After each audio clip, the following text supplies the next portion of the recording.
నమో నమః. అందరికీ నమస్కారములు. Today is another good day for all of us that we are going to have a second day of our classes on basics of Hindu philosophy and some references from Gita. So let us start the session with Prarthana by Aditi. Aditi, please. शुक्लां भरधरं विष्णुं शशिवर्णं चतुर्भुजं प्रसन्नवदनं ध्यायेत् सर्वविघ्नोपशान्तये। सरस्वती नमस्तुभ्यं वरदे कामरूपिणि विद्यारम्भं करिष्यामि सिद्धिर्भवतु मे सदा। हरि ओम श्री गुरुभ्यो नमः। धन्यवाद। Okay, ధన్యవాదములు Aditi.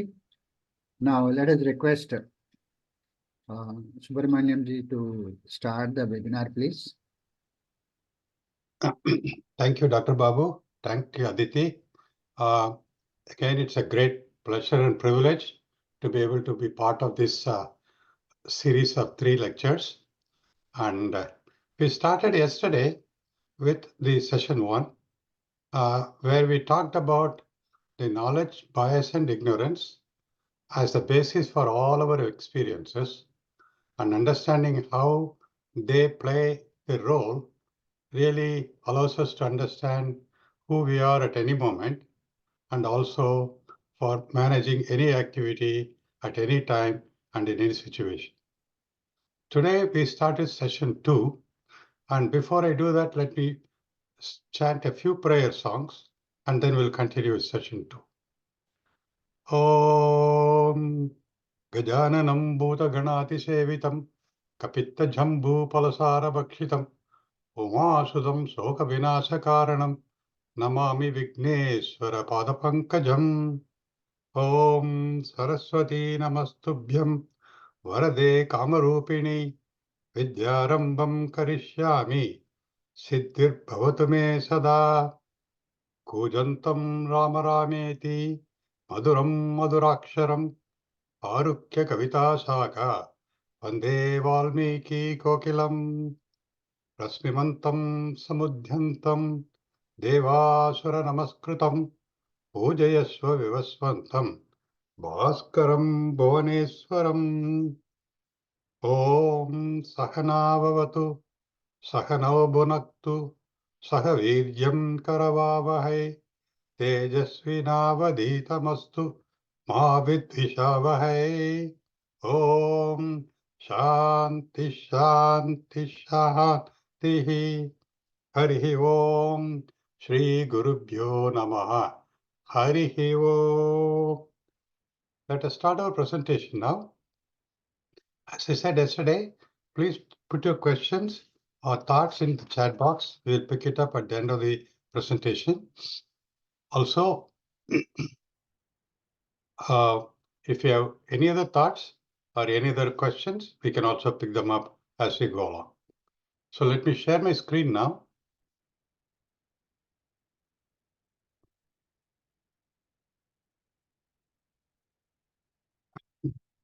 Now, last class we ended by asking a few homework questions.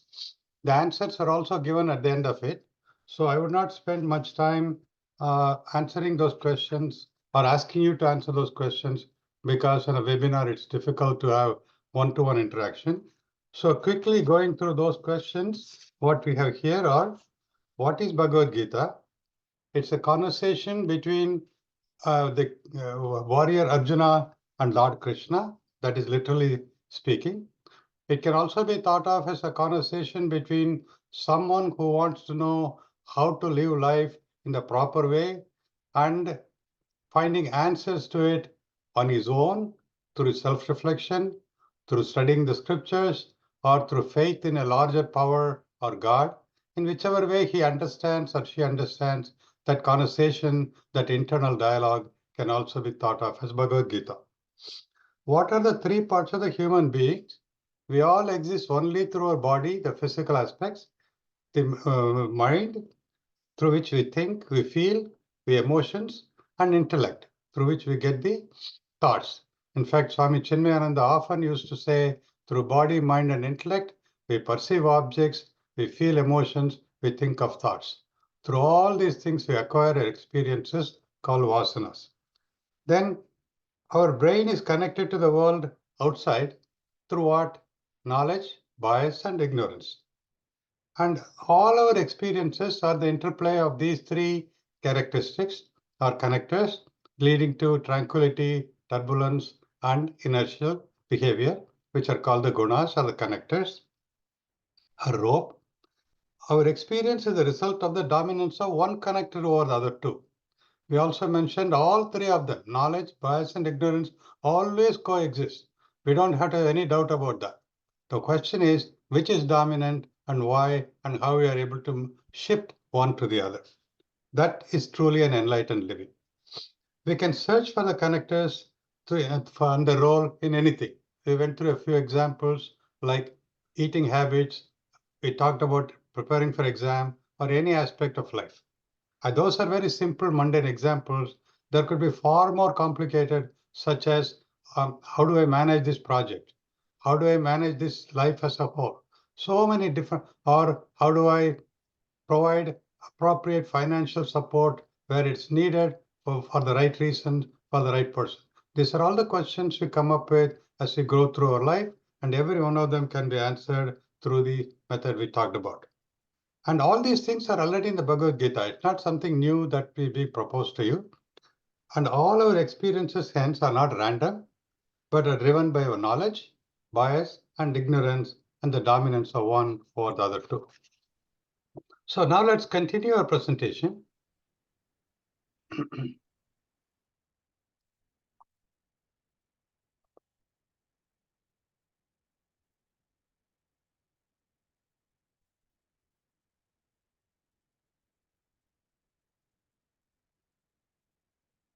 Now I'll stay here.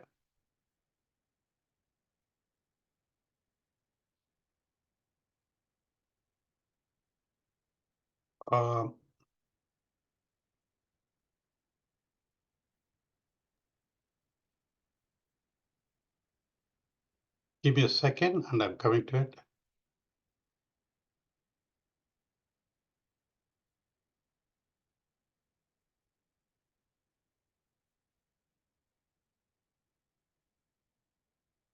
Okay, so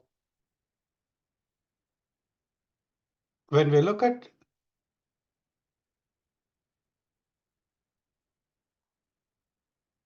okay, here we come to it now.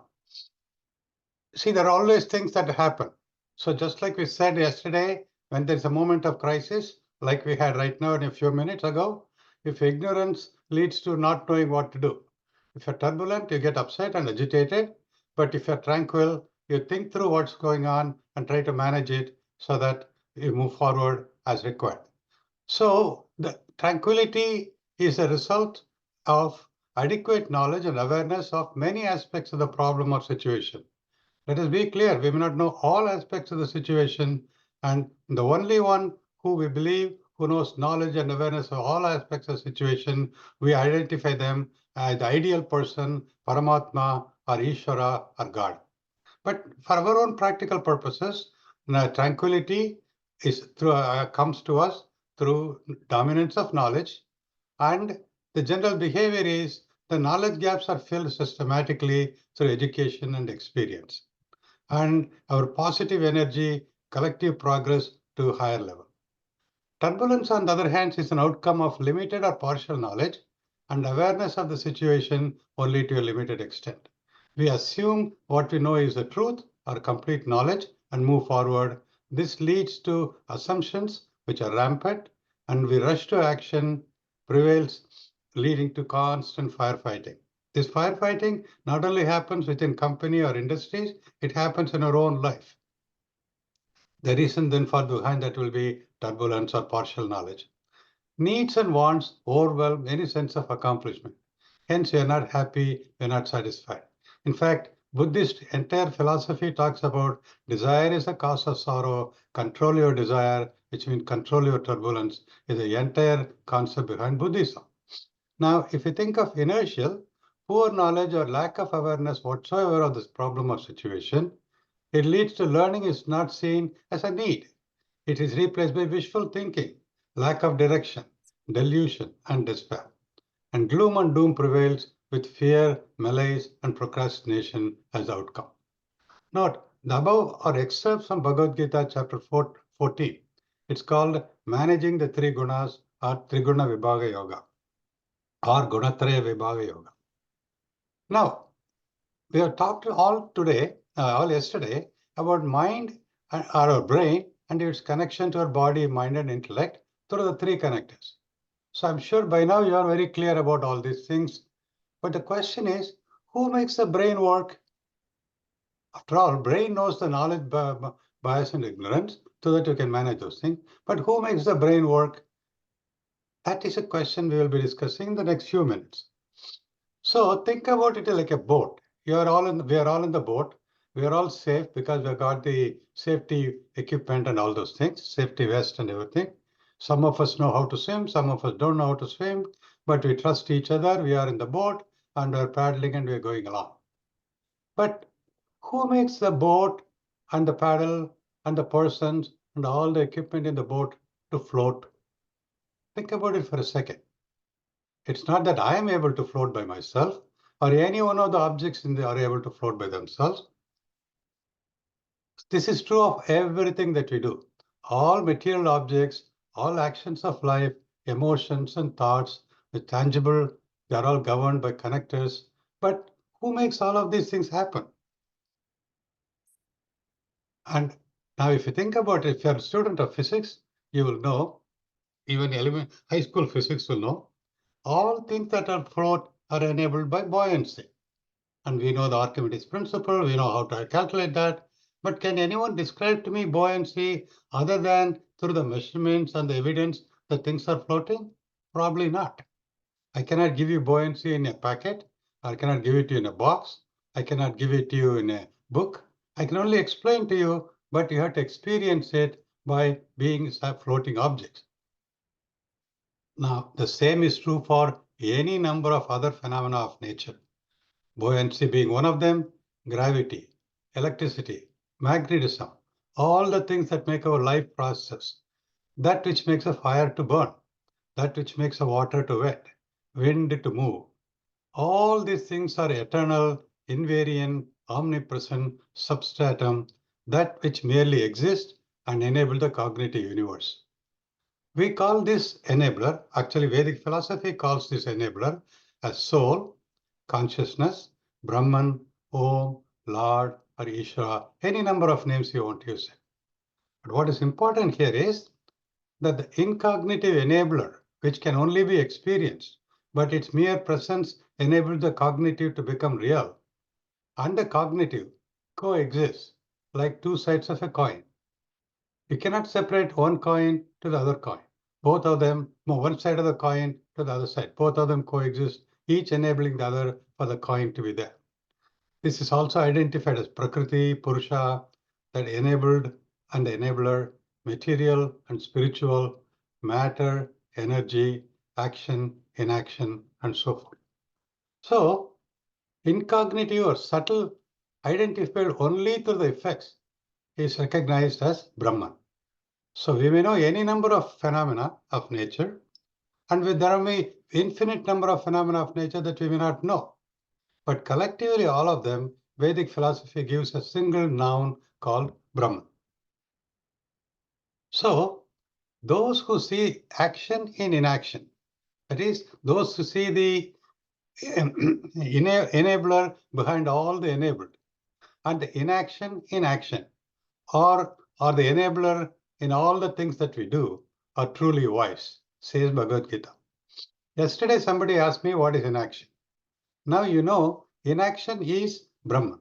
It can be thought of as Ishvara, it can be thought of Om, it can be thought of consciousness, it can be thought of soul, or simply for our practical purposes. That doesn't mean it's the only explanation for Brahman, but it is a possible explanation for Brahman, that all the forces of nature which enable us to be who we are. The moment you begin to think that we are merely enabled and not the enabler, our sense of identity as an individual disappears. because all of us are enabled one way or the other. And it's no question about it. Hence, all of us are all the same. The life-giving forces in you, the life-giving forces in me, and life-giving forces anybody on the earth are all the same. Hence, Sarvam Brahmamayam. All of us are one and the same. So you see, now you begin to understand that the enabler, that which makes our brain to work, through which you can understand the knowledge bias and ignorance and its dominant on those experiences, are enabled by this infinite phenomena of nature, collectively known as Brahman. Hence, Sarvam Brahmamaya. Now, we'll put that aside for a moment and we'll come back to our practical aspects. So we said yoga is a union with the self. That is reflecting upon who am I? Am I the enabled? Yes. Am I the enabler? Yes. Seeing the connection between the enabler and the enabled is called self-control or yoga, or union with the self. Yoga is self-control or internal dialogue.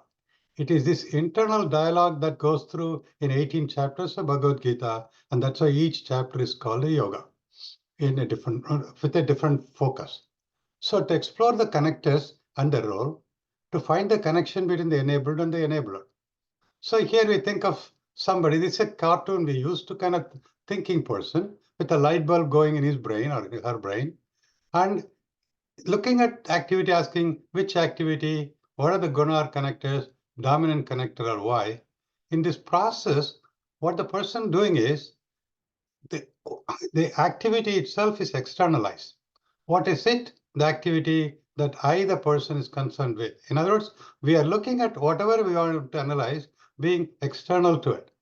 For example, if I got a problem to solve, instead of saying it's my problem to solve, supposing it said it's Rama's problem solve, or Ananta Krishna's problem to solve, or Gita's problem to solve, all of a sudden I'm externalizing the problem and looking at it from an external point of view.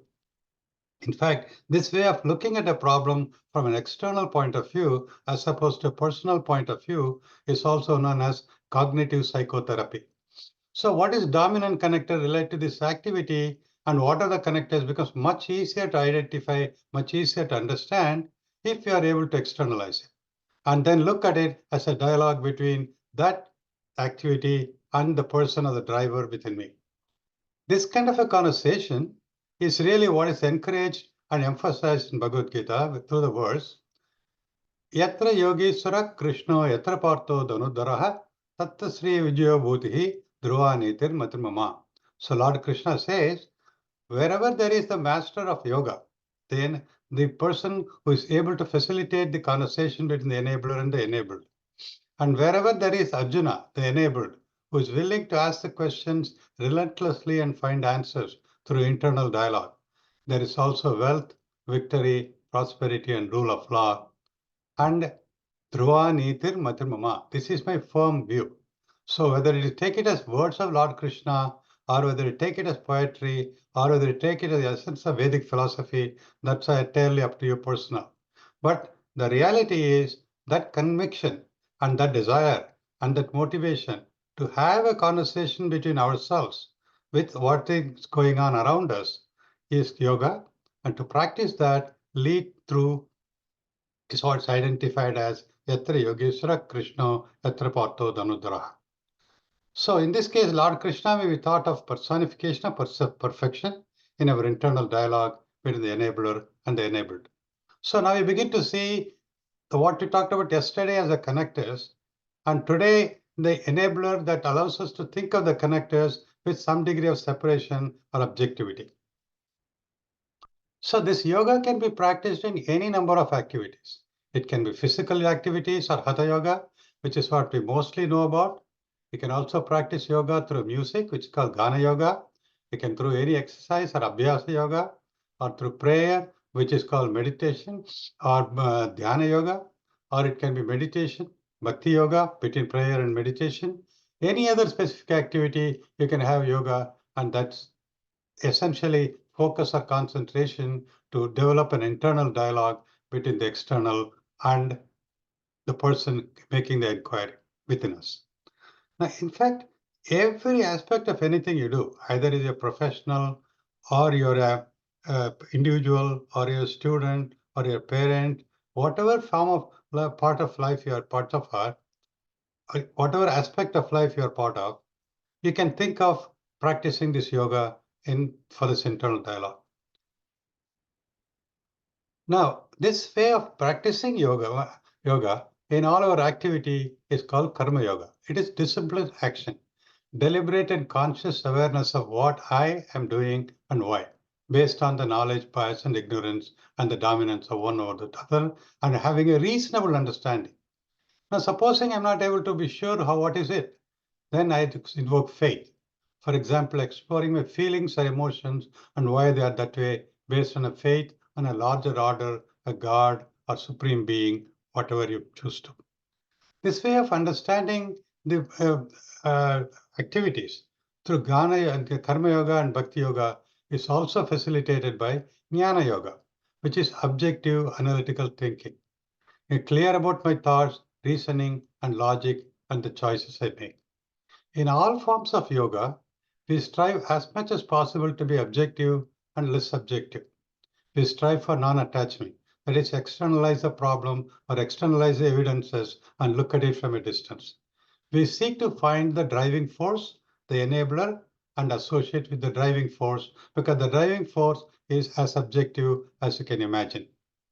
For example, if there's a wind that is blowing and there's a storm, the wind does not discriminate between one person's property and another person's property. It only passes through and moves whatever it is in its path. Same is true for fire. Same is true for sun. Same is true for any number of natural phenomena. And if you're able to develop that level of ability to maintain separation and hence not distinction between one and the other, we will arrive at the truth. I want to tell something to somebody. I only know so much. I'm sure I don't know something. There is also possible that I have a bias towards something that I know. Hence, I say it in a way that says, this is what I know. I'm open to changing mind, but tell me what else we know. And there's result collectively we can make a decision and move forward. If you have that kind of a non-judgmental conversation with anybody, you can be absolutely certain you will have only discussion and debate and not a matter of discontent or quarrel. Now, I like to share with you about a story about Bhakti Yoga. You see, Bhakti Yoga, we always think of it as only about praying and offering a worship to the God. That's a pathway. But essentially, it has to come down to practice also. I remember my grandmother very much in this aspect. For example, everything she did, she'll always say, Ishvaro Rakshatu. She took bath, Ishvaro Rakshatu. She put the cooking pot on the stove, Ishvaro Rakshatu. She fed me before serving, Ishvaro Rakshatu. Anything that she did, it was Ishvaro Rakshatu. Then one day, when I was a young boy, when I was in middle school, one of my friends stole some of my books. I became aware of it. So I was very mad. I was very angry. My grandmother told me, Isaro Rakshatu, don't get upset. Then she invited the boy and gave him food. And through feeding him, she had a conversation with him. And she found out that he stole the book because he was hungry. We were all not very rich. We were all very poor. We were able to manage. But he did not get food that day, so he was hungry. So he stole the books and sold it away. So when she found out, she told that boy, don't do that again. Whenever you're hungry, come to me. Whatever little I have for my grandson, I'll share the little bit of that with you. Isaro Rakshatu. In other words, God as a supreme being is there to care for everyone all the time, is a faith, implicit faith that allows us to do the proper action in the Karma Yoga. Now, she was not a great scholar in the sense of getting degrees or giving webinars or anything like that. But in her own way, she was the true yogi. And why I'm sharing this with you is to be a true yogi, one doesn't have to be only highly educated or highly cultured or highly civilized or extremely accomplished. All those things are evidences of what we are able to do, provided we are able to practice karma yoga, bhakti yoga, jnana yoga without fail as part of our daily activities. In all these forms, the requirements are be objective, that is, don't be connected with any of the three connectors or the preponderance of one or the other, observe it carefully and respond to it. To do that, strive for non-attachment. Don't think it is my experience or your experience or his experience, my knowledge or your knowledge or his knowledge, but collective knowledge, collective bias, collective ignorance. And by doing that, we will be able to find the driving force or the enabler behind it and associate with it. So the yoga, as I told you, is a process of internal dialogue, the process of internal reflection. It requires concentration. It requires commitment. It requires practice or concentration. It requires a development of a frame of mind that transcends that activity. By the way, if you think about it, these requirements for yoga, there's objectivity, non-attachment, and finding the fundamental principle behind what activity is the essence of learning any subject in any field. It's the essence of any research in any field. Every doctor who is good always treats all patients as equal, irrespective of where they came from, because his focus at the moment of treatment, at the moment of surgery, is only treating the object and the requirements for that as if it's an external object. And this degree of objectivity, non-attachment, and connecting with the driving force is a fundamental essence of any successful professional in any field. So one can use this as effectively as people use Socratic process from the Greek philosophy. Now, we already started by saying self-control initiates the process of enlightened living. So we are able to separate ourselves, ask the question, which activity, what are the connectors, dominant connectors, and why. Now, Bhagavad Gita says, with true commitment to self-control, one acquires the knowledge of self-control. After acquiring such knowledge of self-control, one attains eternal peace in the conduct of life and its activities in due course. So, then, let's look at it a little bit more in detail. So I said, you externalize a problem. Don't treat it as it is your problem, but it's somebody's problem. Now, this is a problem usually associated with some activity in the world. And we are beginning to think of the connectors. And this process of reflecting through objectivity and non-attachment is called self-control. But in this self-control, we have to treat all three connectors and all three gunas, tranquility, turbulence, inertia, with equal regard, like a judge who is not partial to any evidence, is open-minded to all evidences. That's called total self-control or sagunatvam. Now, yesterday I asked you a question. Supposing knowledge, bias, and ignorance are the three connectors, should I prefer knowledge and try to get only knowledge? Or should I try to minimize ignorance and bias and try only to do that? The answer is yes to both of them. For example, if you only say, I want to get knowledge, I want to be sattvic, I want to be good, I want to be truthful, that by nature reflects our bias. And by doing that with that bias, we'll be shaded more towards bias and ignorance rather than the true knowledge. Similarly, wanting to be less biased and less ignorant, we will be shaded more towards that because our bias is the one that is driving us. So to avoid bias in any of these things and ignorance in any of the things, the minimum requirement is to have first self-control and then total self-control.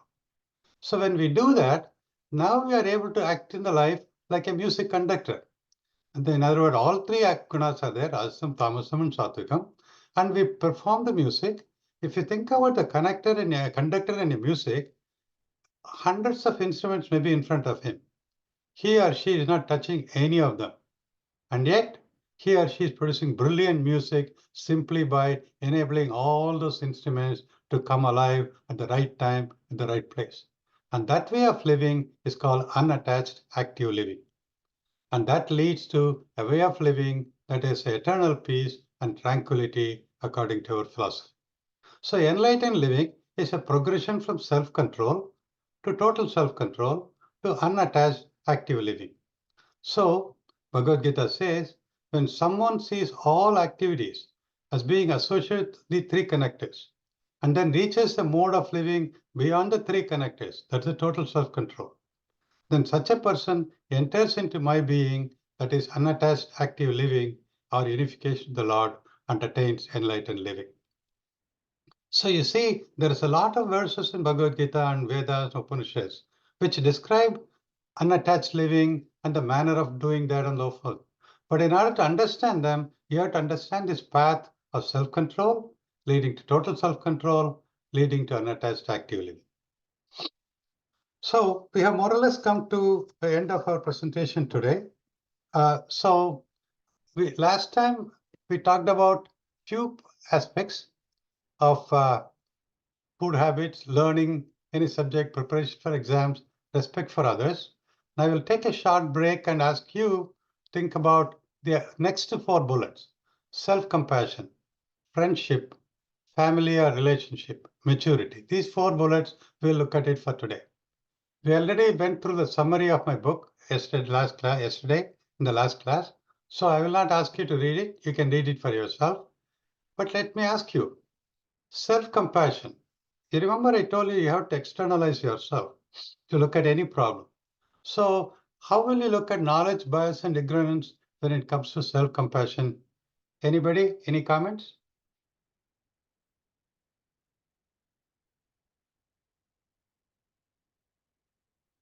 Giving equal importance to the self, because the self is now outside the problem actually. Exactly. Supposing you say you have got something bothering you, instead of thinking it is bothering me, think of it is bothering Sumati, your friend, or somebody mythical person, Sankari or Saraswati, whatever you choose. How it is she who is going through that. When you start looking at it from that point of view, you are able to understand and appreciate the problem, the knowledge, bias, and ignorance behind it much better. So self-compassion is not anything bad. If you do it only saying it is me, my own, I don't know what to do, then that becomes ignorance. If you do it saying, oh, I have to get this because everybody else is getting it, then that will be bias. If on the other hand, as you pointed out, you externalize it and say, you're something, you're also part of the universe. You're not, nobody says anyone has to suffer any more than anybody else. So externalize it, then self-compassion becomes a natural part of who we are. How about friendship? What is an ignorant aspect of friendship?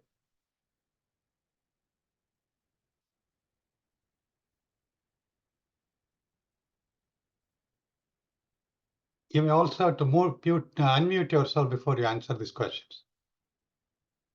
You know all your friendships. Which would we call as ignorant aspect of friendship? Maybe if you were the friend who like talked more in the friendship but didn't really listen to the other person, so you were not Can you really. speak up a little louder?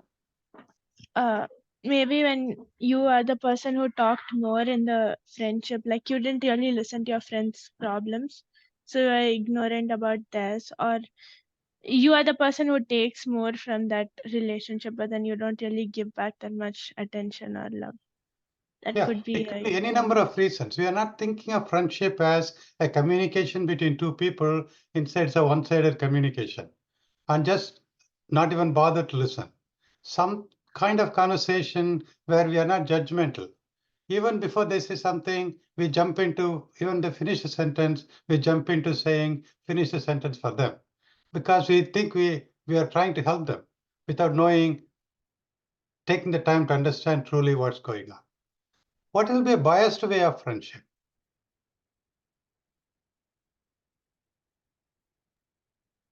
Assumption. Pardon me? Assumption. Assumption based on what? Based on what? Based on my own experiences, I am assuming something into the relationship of the other person. Yeah. Nature of the other person. Yeah, exactly. I'll give you even a simple example. There is somebody in the class who some other people think they are friends, and because they are friends with them, I also have to be friends with them. But because of the attachment, because those people are famous or seen as leading in the attention getting, I also want to get attention, so I want to be friends with them. It happens all the time. In fact, it happens to adults more than it happens to children. How about sattvic way of friendship?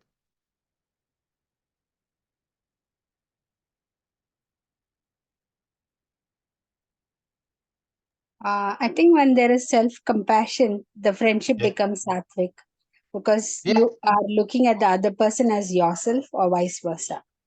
Yeah. So you see, this now you are beginning to start thinking about knowledge, bias, and ignorance in each one of them.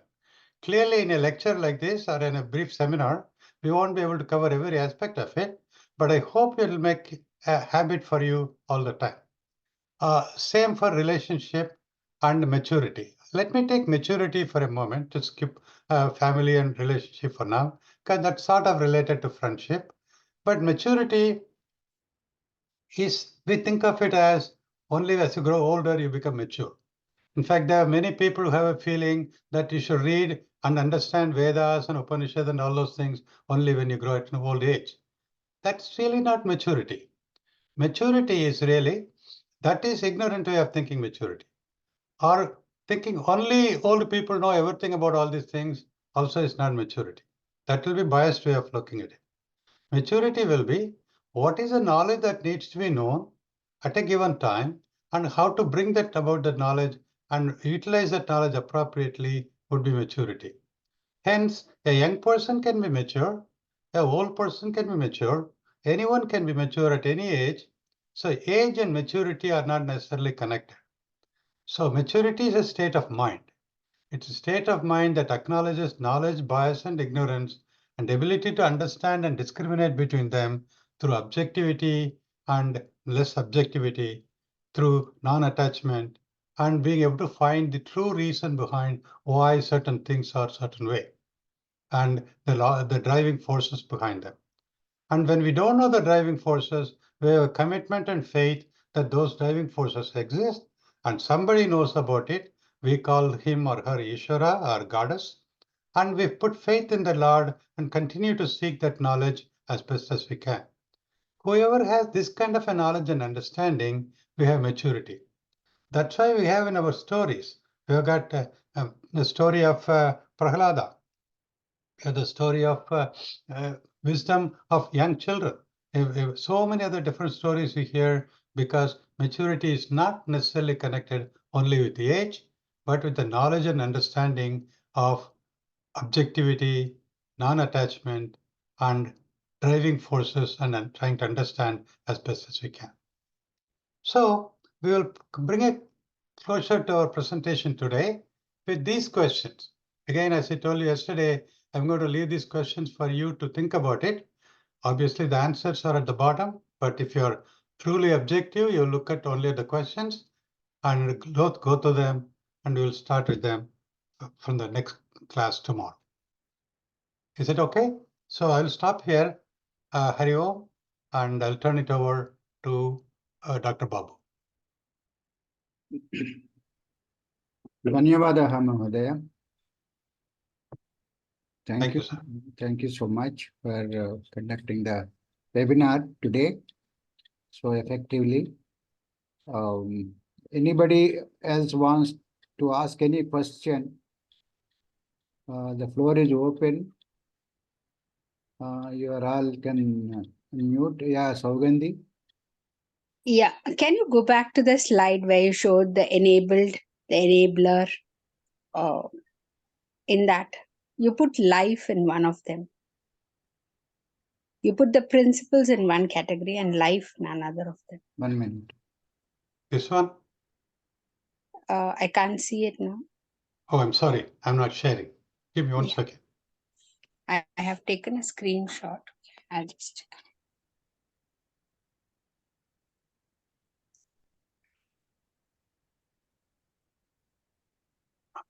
Tell me, I'll keep going. Yeah, not this. The other one with the boat in it. Oh, the boat in it. Okay. Yeah. So you talked about the cognitive universe and the subtle universe Are you and able to see divide it? them. Yes. Yeah, that's the one. Okay. You put the cognitive universe under enabled I'm and sorry. oh no, Give me 1 second. okay.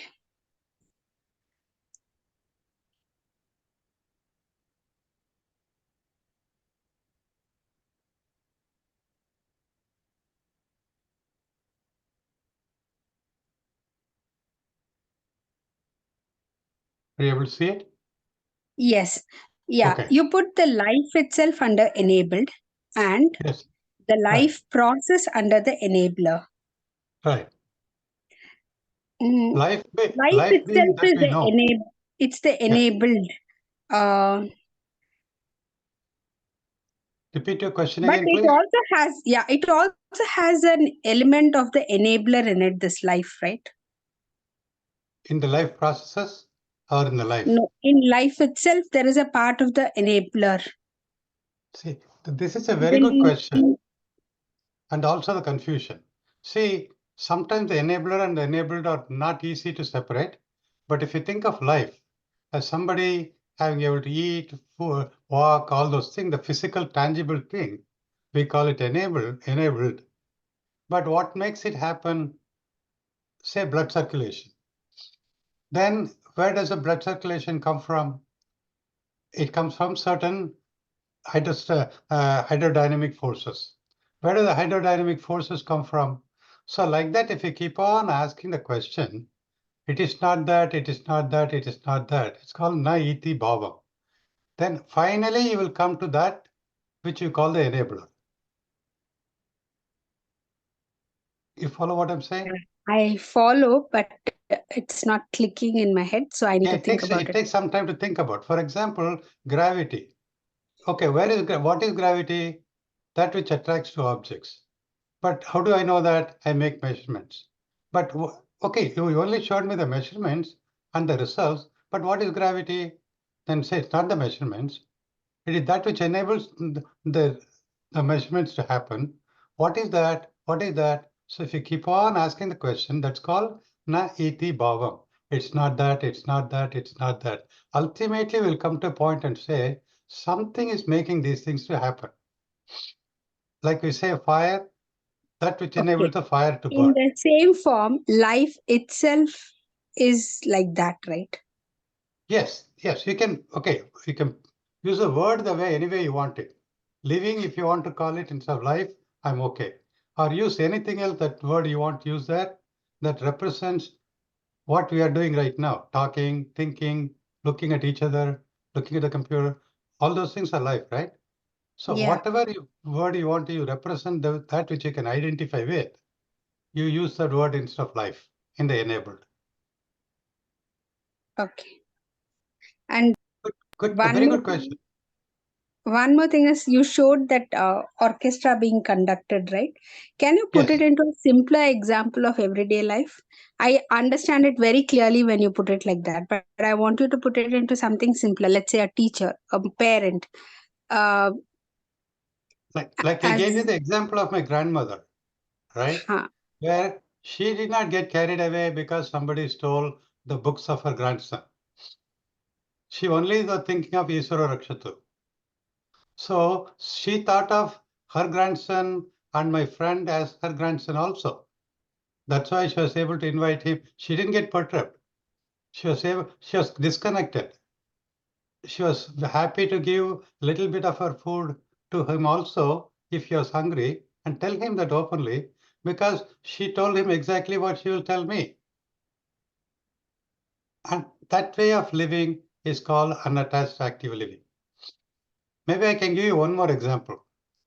okay. This is a little bit more abstract, but I will try to make the point. There was a thief who came to a saint's house at the middle of the night, and the saint had nothing in his house except for his little cloth, and he had barely eaten, but he was sleeping. When the thief saw this man, he felt very sad. He woke him up. He gave him all the food that he had stolen and anything else, and left saying, but then by the time somebody came to knock on the door, then they were trying to catch the thief. The saint said there's nobody in this house, and because saint said it, everybody believed and they walked away. Then the saint told the man, "You're a good man. Why are you doing the stealing? Go live a life that is normal." The man took his word very seriously, went back and lived a normal life.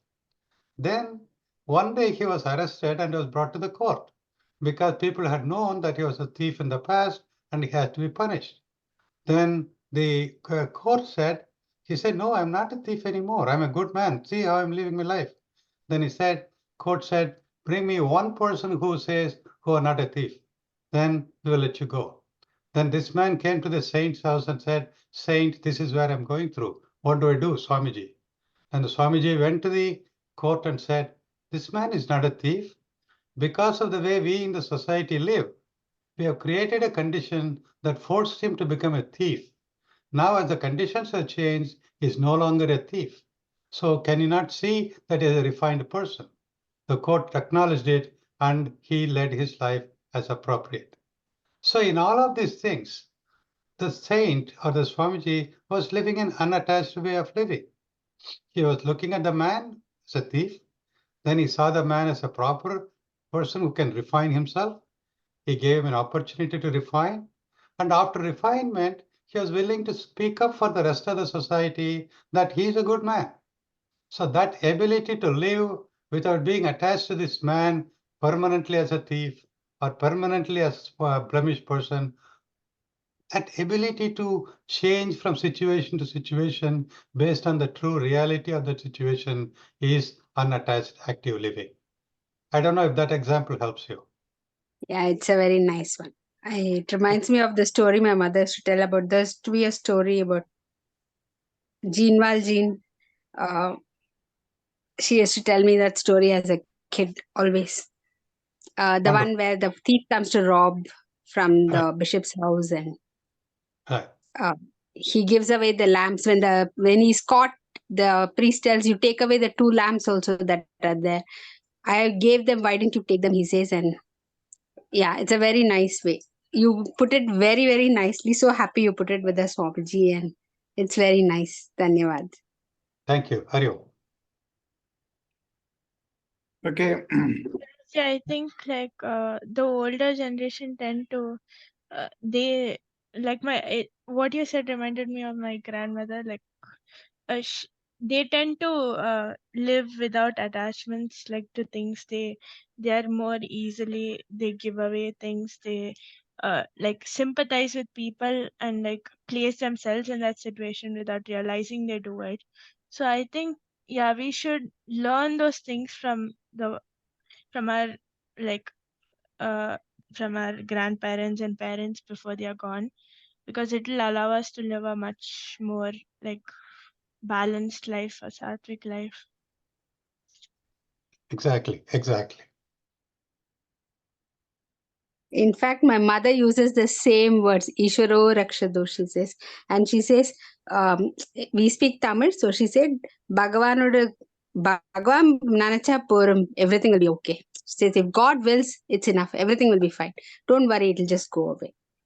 And actually, it goes away. It only is a matter of time before you go over the problem.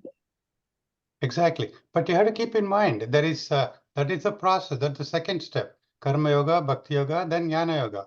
Why things are happening the way they are, and then move forward to karma yoga. Good. Okay. Thank you, Saugandhiji, for very interactive and interaction with the speaker, and also your daughter Aditi. Both of you are knowledgeable and participated your knowledge with other participants. And any other participant who want to have some interaction, you are all welcome. Tomorrow we are going to have a third lecture from Subramanian ji. So request all of you please attend and also go through the video which is being posted. Thank you so much. Now Aditi, please chant Prarthana. Yes, Guruji.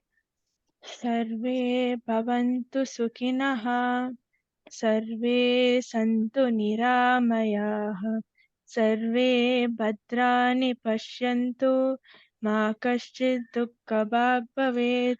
Om Shanti Shanti Shanti. Dhanyavad. Okay, thank you so much. Now let us sing national anthem. All of you please sing along with me.